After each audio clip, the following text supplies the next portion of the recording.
Hello, my name is Suzanne Bishop and I am the Research and Development Manager at Allan Brothers Fruit. And Allan Brothers Fruit is actually based in Washington State, Central Washington. We grow apples and cherries and we have a vineyard sector as well. But my focus today has been on apples and talking about crop load.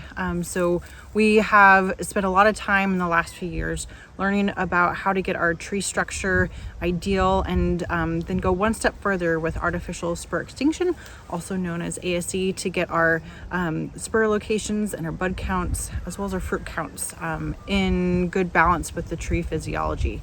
And so what I've talked to the growers here today about is really looking at the size of the branch, and for our smaller training systems, we're taking big branches out and we're just letting small branches fill the space. And then what is helpful with ASE is being able to use the Mathcot wheel, measuring the size of the branch and then understanding better what crop load we want. So on smaller branches, maybe we'd only want 4 to 8 fruit on those instead of like 12 to 15.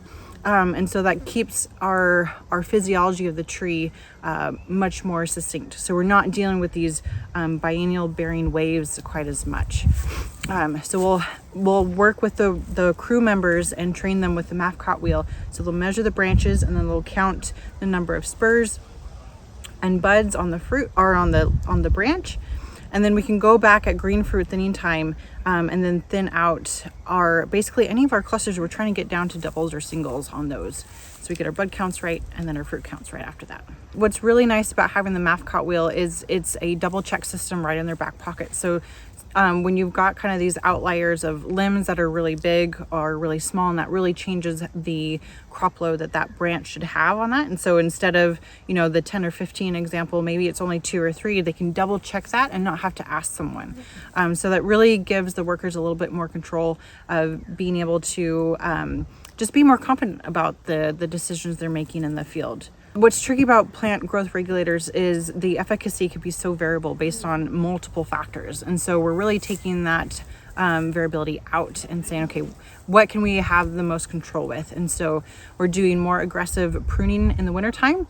And then we might be doing also some lime sulfur to get rid of excess side bloom.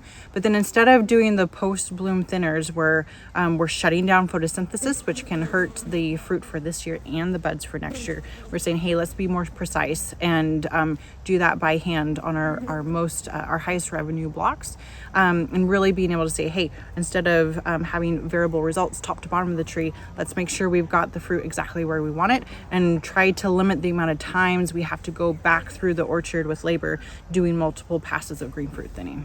The tree is very responsive to the amount of fruit that it has on it and how much vigor that it can basically grow based on the amount of crop load. And so using the apple itself as a PGR in a sense, so kind of going back to Stuart Teston of, the crop load is the best plant growth regulator.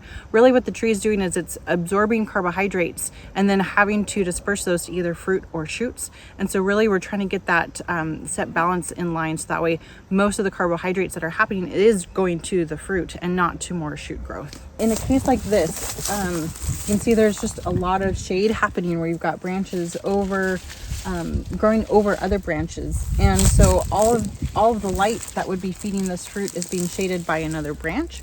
And so what we're saying is instead of being like possessive of all of this fruit and potential yield, let's actually be possessive of our light windows. If we span over here, we can see that this is a nice light window where it's feeding the buds down below, and then also you don't have as much overlap, so that way everything has the right amount of carbohydrates, so that way you're getting good fruit size and good color for this year, but you're also feeding the buds that are coming up for next year.